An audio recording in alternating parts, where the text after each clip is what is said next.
quero convidá-lo nessa manhã para estudar a palavra do Senhor comigo, a partir do Salmo de número 78.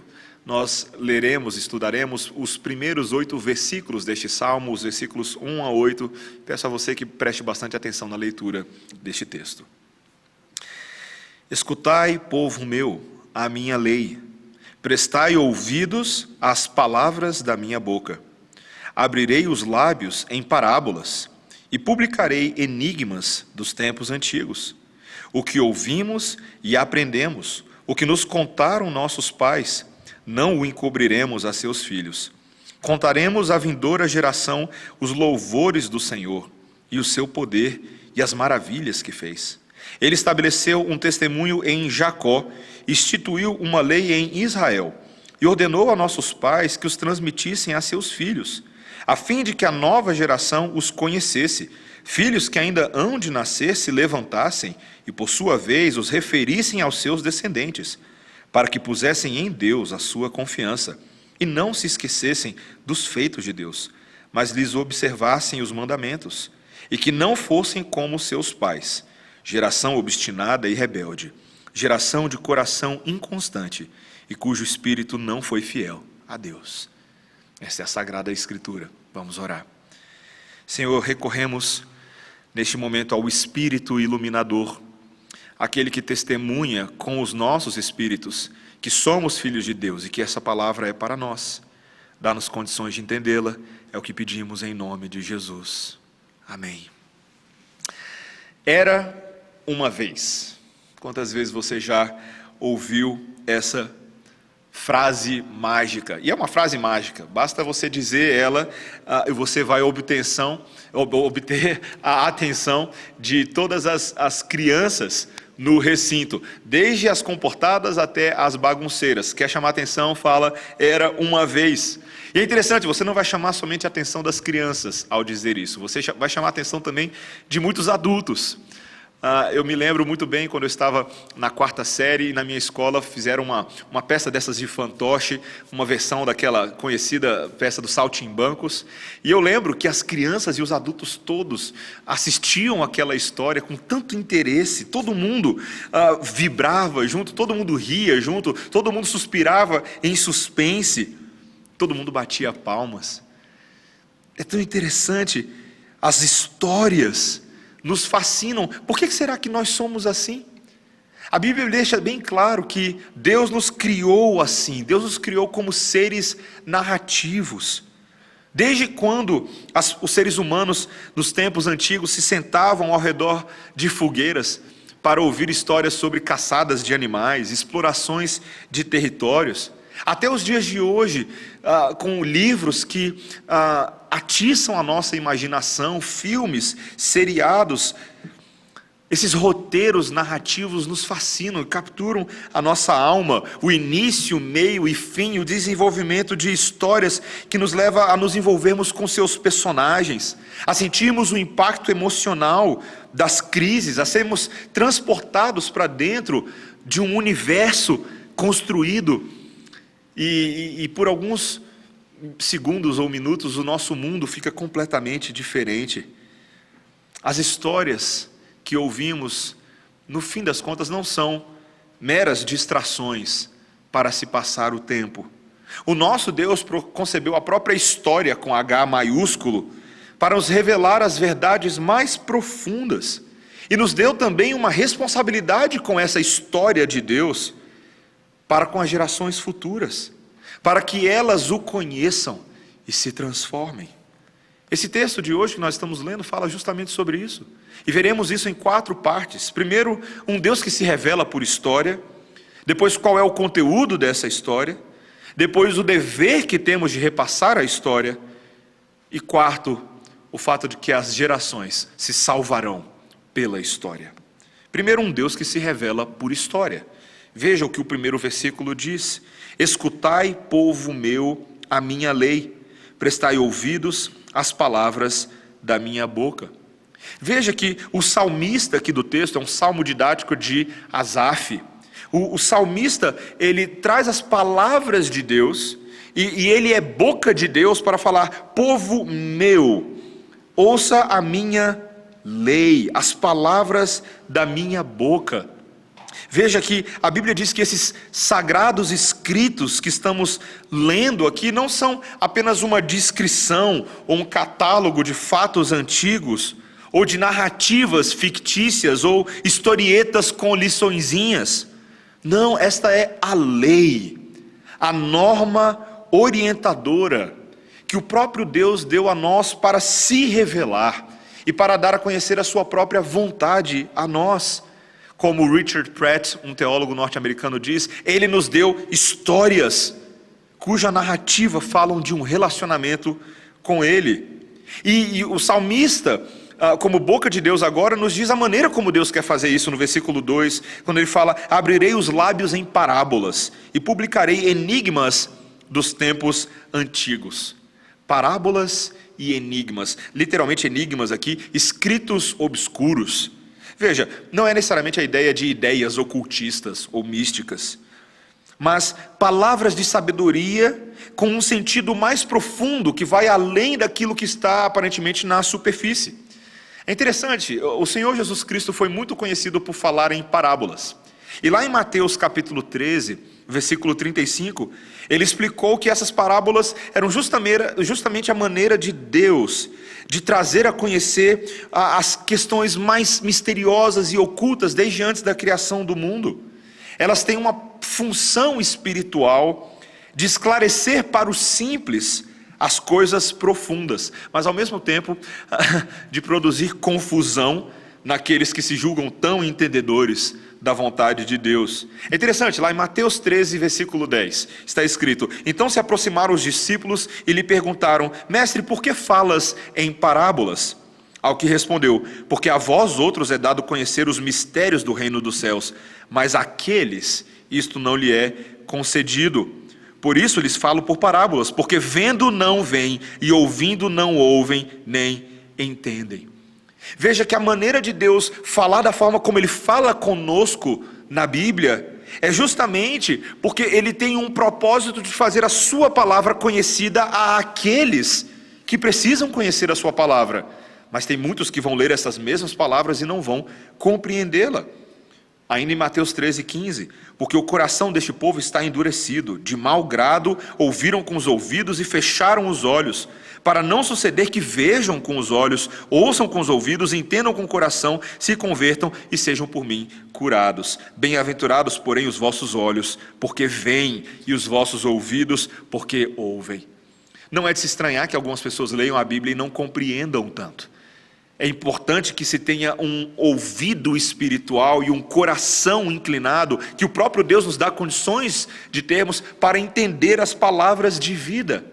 Mas o que é importante aqui é você notar que todos esses gêneros literários, as parábolas e os outros gêneros da Bíblia, quando você pensa na literatura histórica, na literatura de lei, o próprio Pentateuco, a palavra lei aqui, Torá, nos lembra justamente desses livros iniciais da Bíblia que são o fundamento da norma legislativa de Israel e do povo de Deus.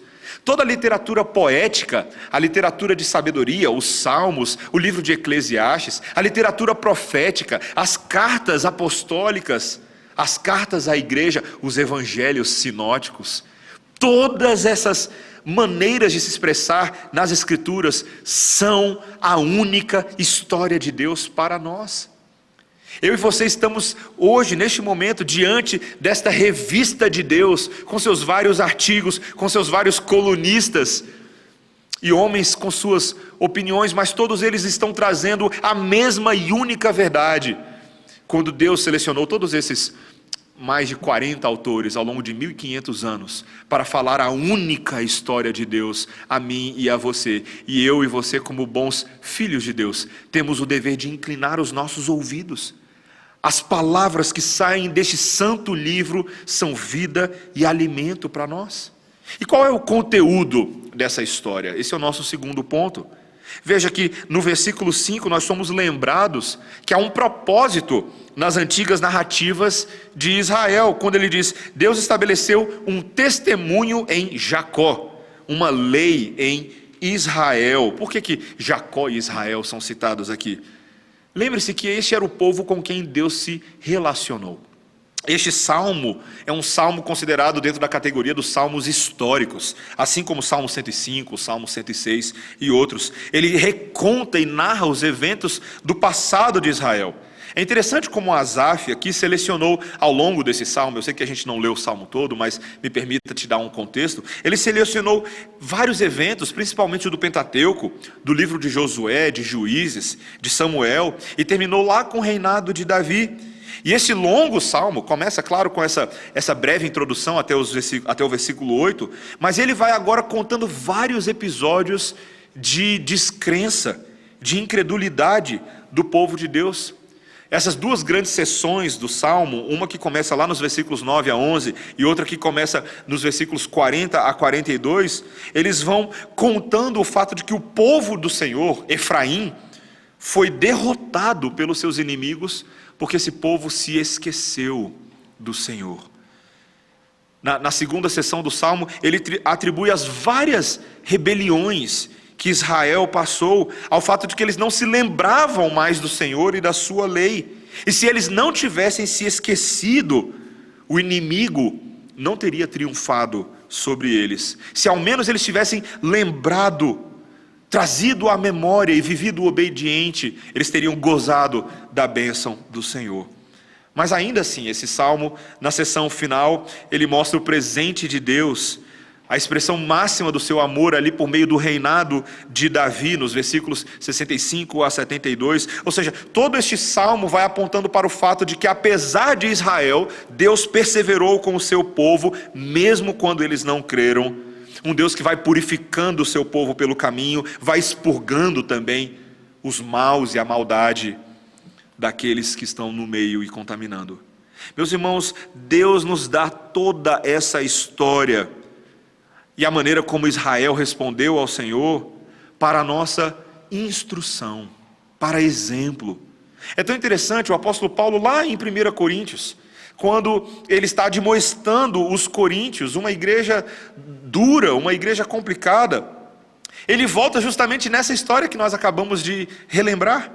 Lá em 1 Coríntios 10, esse texto que nós lemos hoje, Paulo convoca a igreja a não ignorar o que os seus pais, os nossos pais, passaram no deserto.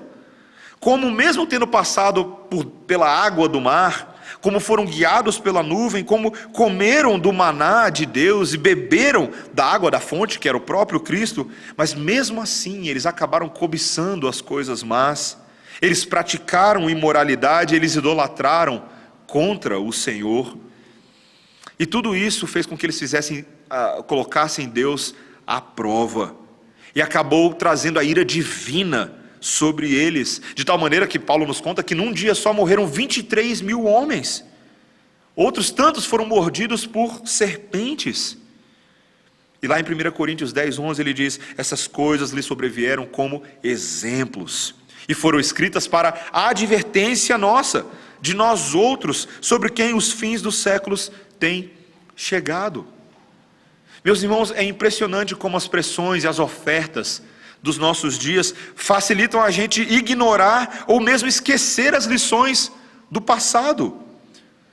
O filósofo e pensador político conservador Edmund Burke, que teceu uma das mais famosas críticas à Revolução Francesa, que é estudada inclusive nas instituições de ensino até hoje, ele ficou conhecido por dizer que um povo que não conhece a sua história está fadado a repeti-la. Quando nós nos esquecemos daquilo que os nossos pais fizeram antes de nós, nós possivelmente vamos repetir. E veja, eu tenho experimentado a realidade disso no meu relacionamento com a minha própria filha nesse momento. Quando eu tento contar e ensinar para ela, para que não faça coisas ruins a partir daquilo que eu já fiz, mas é como se entrasse por um ouvido e entrasse por um ouvido e saísse pelo outro tantas vezes. O fato, meus irmãos, é de que essas histórias de Deus e do povo de Deus revelam, na verdade, a nossa verdadeira identidade. O quão nós somos maus, obstinados e transgressores. E o que é mais, talvez, curioso disso tudo, é que essas histórias das Escrituras nos fascinam justamente por isso. Elas nos cativam pela dura verdade. É algo difícil de entendermos. Mas será que você já Já parou para pensar por que nós gostamos de histórias que narram a crise de alguém, o seu desejo de recuperar equilíbrio na vida, o resgate que é feito por uma figura heróica? Será que percebemos que existe algo no nosso DNA que nos remete a essa grande história da Bíblia de uma criação, de uma queda do homem, mas de uma redenção e do caminho que nós estamos traçando para nos voltar para Deus? E talvez seja isso dentro de nós, esse mecanismo que nos faz reconhecer isso nas histórias desse mundo que nós assistimos nas telas e lemos nos livros, e nos faz nos aproximar dela. É tão interessante como eu estava lendo um jornalista chamado Steve Turner, como ele diz que nos últimos 40 anos, muitos dos roteiristas e diretores de Hollywood têm passado a se interessar pelo poder da mitologia. Eles se perguntam, o que será que os mitos antigos podem nos ensinar sobre importantes verdades? E como podemos usar essas histórias antigas para criar novas histórias em cima delas? Eu não sei se você já percebeu que muitos dos filmes modernos que nós temos são basicamente recontagens e repaginações modernas de contos clássicos conhecidos, alguns fictícios, mas muitas vezes histórias verdadeiras. Nós ficamos absolutamente fascinados, e quase todo filme que nós assistimos apresenta algum tipo de jornada do herói, não é verdade? Campbell ficou muito conhecido quando ele escreveu seu livro Herói de Mil Faces, e ele mostra esse tipo de jornada do herói que está nos livros e nos filmes, que nos fascina tanto. Ele conta ali os 12 passos, as 12 etapas que são típicas de filmes como Senhor dos Anéis, Guerra nas Estrelas e outros. Um herói que vive num mundo comum e ainda não sabe que é um herói, mas de repente algo o chama para dentro de uma aventura. No primeiro momento, talvez ele recuse esse chamado, mas um mentor ou uma figura tutorial o incentiva e o ajudará a passar pelo desafio. E então vem a travessia do seu primeiro desafio, o seu primeiro portal, onde ele tem que lidar ali com várias provas, vários desafios. Ele lida com aliados, lida com inimigos, e à medida que a história vai avançando, ele vai se aproximando da sua própria caverna secreta, que é o que o Campbell fala, alguma provação na sua alma, que vai provar a sua coragem, a sua resiliência, algo de um valor imenso, que uma vez vencido, vai trazer a devida recompensa. E esse homem agora trilha o caminho de volta, ele passa pela sua própria ressurreição, a redenção, e ele colhe a redenção de todos aqueles ao seu redor, e retorna com o elixir na mão para casa, e nós lembramos do final feliz. É tão interessante como a Bíblia é exatamente isso. Eu não acho que foi Campbell ou ninguém que inventou, senão o próprio Deus. Quando nos mostra a história de um povo que deveria ser heróico, mas não foi, o povo de Israel, mas de um novo Israel, como Jesus é chamado no Novo Testamento. Aquele que exatamente viveu essa jornada perfeita do herói, não exatamente como os heróis falhos humanos, mas aquele que abraçou a sua missão com integridade, e venceu todos os desafios que foram colocados no seu caminho, fez aliados a partir dos seus inimigos, venceu todas as cavernas, mesmo quando estava naquele Getsêmani tão desafiador, que lhe foi dada talvez a opção humana de se livrar do que estava adiante dele, da cruz penosa, mas ele conquistou aquela cruz, e conquistou para nós também o elixir da vida. Nós precisamos das Escrituras Sagradas, porque nenhum outro livro neste mundo é capaz de nos dar tanta esperança quanto um herói de verdade, que cumpriu uma missão de verdade, e tem redimido muitos perdedores em todos os cantos, em todos os lugares. Essa é a grande história das Escrituras. Esta é a grande história do relacionamento de aliança, de pacto de Deus conosco, de um herói que fez e tem feito tanto por nós, independente do que nós sejamos capazes de fazer. A verdade que é essa agora, e em terceiro lugar, esse é o nosso terceiro ponto, essa é a história que tem que ser repassada para frente. Veja o versículo 3, o que o salmista diz: o que ouvimos e aprendemos, o que nos contaram nossos pais, não o encobriremos a seus filhos, contaremos à vindoura geração os louvores do Senhor e o seu poder e as maravilhas que fez. Veja que agora o salmista abre um pouco da sua vida pessoal. Alguém que recebeu histórias, que ouviu e aprendeu as histórias contadas pelo seu pai. E veja, isso seria muito típico dentro de um contexto como esse dos judeus, dos hebreus, que eram conhecidos justamente pela sua transmissão oral de histórias. Era muito típico para uma família judaica, uma família hebraica, que os pais contassem as grandes histórias do povo de Deus para os seus filhos. Você vê isso lá em Deuteronômio, capítulo 6. Quantos trechos da Bíblia retratam essas cenas em que os pais vão contando para os seus filhos, assim que acordam, de noite, no caminhar pelas veredas, vão contando essas histórias. Os rabinos instruíam seus alunos, seus estudantes, os mestres, também dessa forma, por meio das histórias. A tradição oral sempre foi uma das principais maneiras de transmissão da verdade. Mesmo antes que os documentos literários da Bíblia chegassem a nós como registros, a transmissão do Evangelho era oral. Pense nos evangelhos sinóticos, Mateus, Marcos, Lucas e João.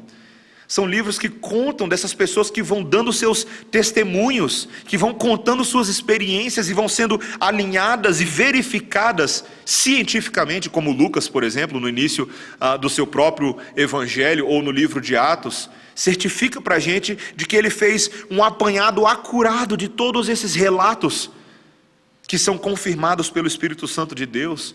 Ao longo de todo o Novo Testamento você tem várias dessas confissões de fé verbais, que apontam para o testemunho da igreja, tanto no livro de Atos quanto nas cartas, sobre quem era Jesus, como ele foi crucificado e ressurreto, como isso tornou ele Senhor da igreja. A ação de Deus na cruz em perdoar pecadores, essas coisas eram afirmadas com os lábios, as pessoas falavam esse tipo de coisa, e é por isso hoje que no nosso culto público e solene, nós temos momentos para afirmarmos verbalmente aquilo que cremos.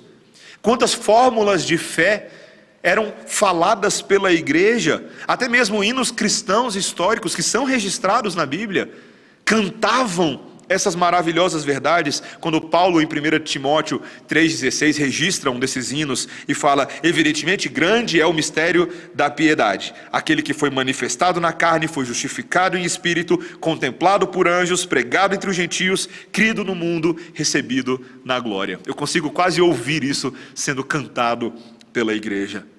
Toda a tradição litúrgica é uma tradição de transmissão oral das verdades de Deus. É interessante, os sacramentos como a ceia e o batismo são recontagens e reafirmações da história viva de Cristo por nós, fora o uso de doxologias, bendições. Meus irmãos, todos esses elementos fazem parte da história de Deus. Por isso que quando a criança vai dormir, ela não vira para o seu pai e diz: me conte alguns fatos interessantes. Ela não fala isso, ela fala: conte-me uma história. Algo que me ensine verdade, ainda que ela não saiba disso. Mas veja que o que esse texto está falando não é somente que essa é a maneira como as histórias são transmitidas, mas que há um senso de dever de se passar para frente essas histórias recebidas. Veja, o que ele diz é: não encobriremos a seus filhos, contaremos à vindoura geração os louvores do Senhor, o seu poder e as maravilhas que fez. Veja, Deus deu uma responsabilidade para os pais e para os tutores, de que encaminhem os seus filhos nas veredas da justiça por meio dessas histórias. Eles foram colocados na vida dos filhos com esse propósito. E eles não têm o direito de encobrir essas histórias, ou de deixar de contar aos seus filhos por negligência, ou por desinteresse, ou mesmo por vergonha. Lembre-se que lá em Deuteronômio 32:7, Moisés disse o seguinte: lembra-te dos dias da antiguidade, atenta para os anos de gerações e gerações. E aí ele diz: pergunta a teu pai, e ele te informará, aos teus anciãos, e eles te dirão. É interessante, o filho da aliança tem o direito de ouvir as histórias do povo de Deus, e os pais serão cobrados disso perante o Senhor. Mas note que a Bíblia diz que os pais não devem contar as histórias aos seus filhos apenas por um senso de obrigação, mas como aqueles que conhecem e se alegram nos louvores do Senhor, é o que o texto diz, nos feitos realizados na vida do povo, que exaltam o poder de Deus e exaltam as suas maravilhas. Deus, Ele deseja que os mais velhos partilhem essa esperança e confiem nesse Deus que ao longo da história tem se provado tão fiel para conosco. Meus irmãos, não há nada mais doce e mais alegre do que os mais velhos e mais experimentados na caminhada com o Senhor, compartilhando com alegria daquilo que eles conhecem e daquilo que eles têm experimentado com o Senhor. É tão interessante. Aqueles que haveriam de nascer no futuro, é o que ele diz a partir do versículo 6, receberiam essas palavras. Aqueles que nem nasceram ainda, mas vão receber essas palavras um dia, eles mesmos vão se levantar e comunicar às gerações vindouras, às gerações seguintes. É assim, meus irmãos, que o Evangelho se espalha, como numa corrida de revezamento, em que o bastão é passado adiante para o próximo corredor. E se você já assistiu uma dessas corridas, você sabe que isso tem que ser muito bem feito, não é algo tão simples. Há uma fidelidade, há uma técnica, há uma maneira de se fazer isso corretamente para se otimizar a corrida e para não ficar parecendo igual a brincadeira de telefone sem fio de acampamento de jovens. Sabe o que eu estou falando? Quando todo mundo senta numa roda e o primeiro cochicha no ouvido do segundo uma frase, e essa frase vai sendo cochichada de ouvido em ouvido, em pessoa até chegar no último, que tem a responsabilidade de dizer em voz alta o que ele ouviu. E muitas vezes é um desastre, né? A frase inicial é: minha mãe é muito simpática, e ele vira e fala: eu gosto de frango com salada. É assim, infelizmente, que muitas vezes as histórias do povo de Deus são passadas. Sem precisão, sem exatidão, como aconteceu e como Deus concebeu para que acontecesse. Meus irmãos, isso jamais pode acontecer com a mensagem do Senhor. Isso jamais poderia acontecer, e foi por isso, justamente, que para garantir que isso não acontecesse, Deus nos deu a sua palavra escrita. E Ele tem conservado essa palavra sobrenaturalmente ao longo dos séculos, como uma obra de referência, como um lembrete constante, para que nós jamais nos desviemos da verdade, e não deixemos essa palavra empoeirada entre outros livros, mas a leiamos para os nossos filhos, para os nossos cônjuges, para que nós recontemos essas maravilhosas graças do Senhor. Meus irmãos, a importância disso, e este é o meu último ponto, é porque essa é a maneira pela qual as gerações se salvarão e se transformarão.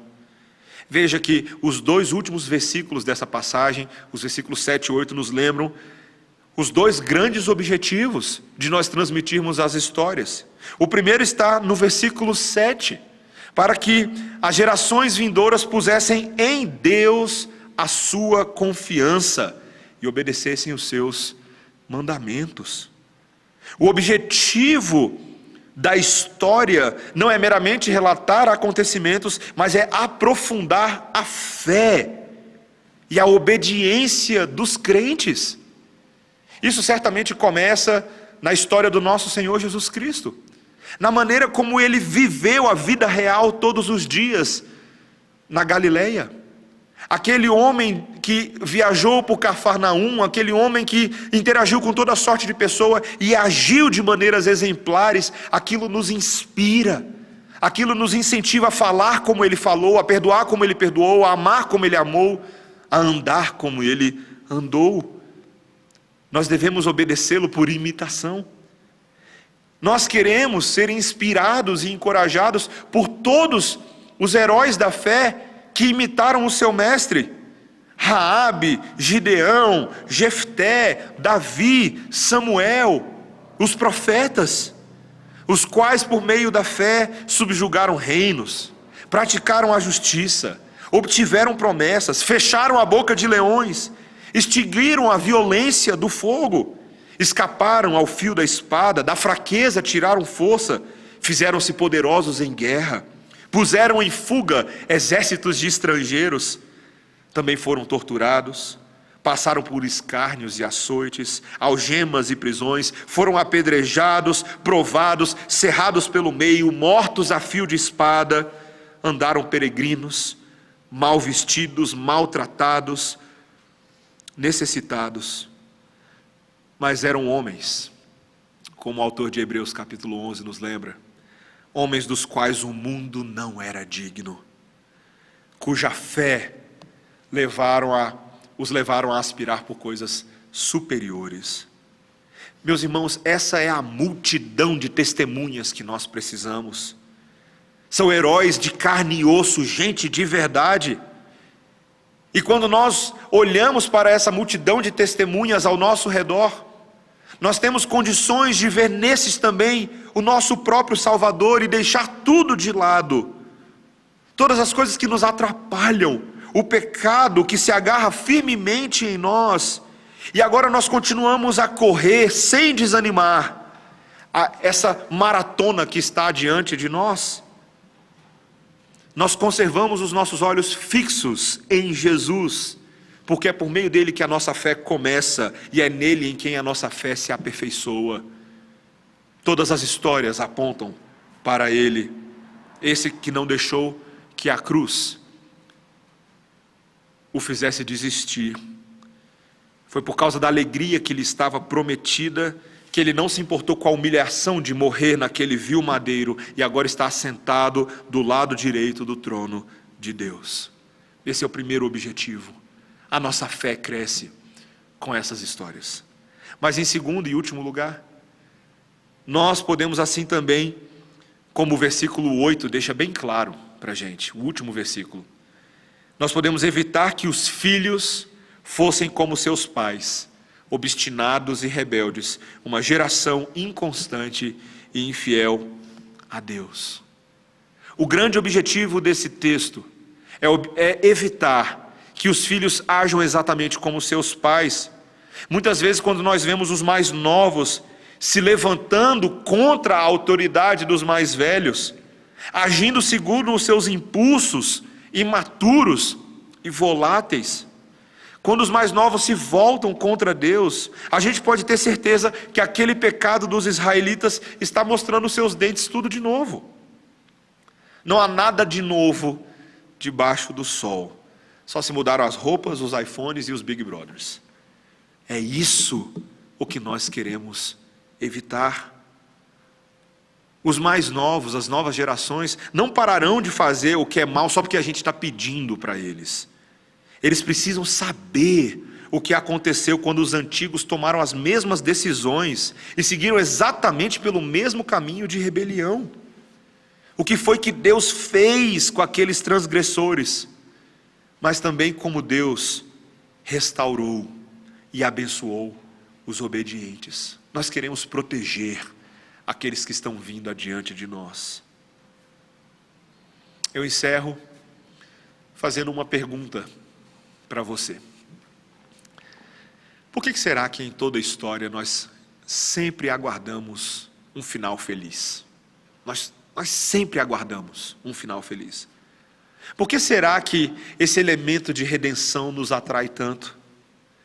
É interessante como nós somos incentivados a reagir diante de histórias de pessoas sendo transformadas, de personagens salvíficos, da bondade que triunfa sobre o mal.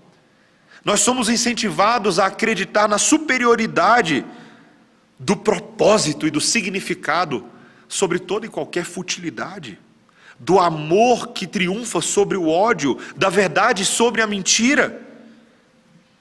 Nós somos incentivados a acreditar que a luta é seguida por recompensa. E sim, nós esperamos finais felizes. Será que isso acontece porque os roteiristas nos condicionaram a pensar assim por meio das suas ficções de mentira?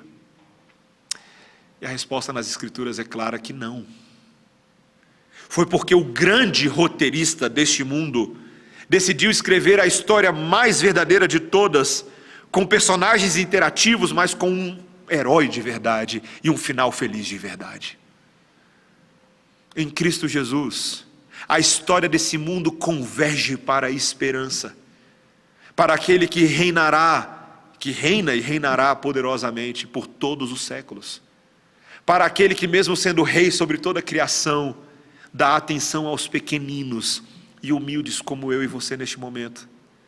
Talvez você agora esteja perdido e decepcionado demais com as histórias deste mundo, com presidentes e ministros em seus embates em Twitter.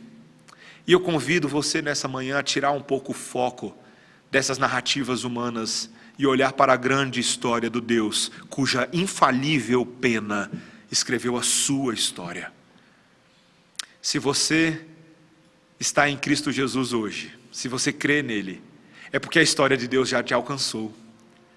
Os decretos eletivos de Deus já estão transformando a sua vida. Caso essa ainda não seja a sua história, eu confesso para você que eu não conheço o dia de amanhã, eu não sei o que Deus tem reservado para você. Mas o que eu sei é que quando você dá ouvidos a essa história e crê no perdão que Cristo Jesus pode oferecer, a sua história pode ser diferente amanhã. A sua história pode ser outra. Deus pode transformar completamente os mais tortos e os mais pífios em pessoas cheias de vida, de alegria. Ele não vai necessariamente apagar tudo o que aconteceu no passado, mas Ele vai te consolar, te confortar e te dar um novo sentido. Porque somente o maior diretor de todos os tempos, o Deus triuno, Pai, Filho e Espírito, pode fazer isso em nossas histórias. Eu convido você a contar essa história a outros. Que este era uma vez, seja do Deus do passado, do Deus que continua agindo no presente e do Deus que sempre reinará de hoje em diante por todo o futuro. Que essa história nos ajude a termos as nossas próprias histórias, mas edificadas e retrabalhadas pela pena do Mestre. Deus te abençoe. Vamos orar. Senhor, nós adoramos um final feliz. Todo era uma vez para um crente, termina no final feliz em Cristo Jesus. Obrigado porque não há nenhum herói em nenhum filme que chegue à altura daquilo que o grande herói das nossas almas fez. Aquele que reconquistou os nossos corações para si mesmo. Aquele que traçou uma aliança que tinha valor eterno. Aquele que, para alcançar tudo isso, ofereceu o seu próprio sangue, que é superior ao sangue de bodes e cordeiros. Aquele que realizou um sacrifício no altar de Deus e no tribunal do Supremo Juiz, para que nós fôssemos aceitos, justificados, declarados como retos, de uma vez por todas. Ó Senhor, que bela e maravilhosa história. É essa história que eu quero contar para os meus filhos. É essa a história que me foi contada um dia, e essa é a história que queremos perpetuar por todas as gerações. Senhor, ensina-nos a dar ouvidos à Tua história, a nos sentarmos aos pés do Mestre, como Maria fez e ouviu a bela história de vida. E que essa história nos ensine a interpretar todas as outras que temos hoje, como histórias que estão encaixadas dentro do plano e do propósito soberano do Senhor, para a exaltação de Cristo e para o nosso bem. Ensina-nos, Senhor, em nome de Jesus. Amém. Nesse momento nós vamos cantar sobre essa história. Fonte és tu de toda a bênção.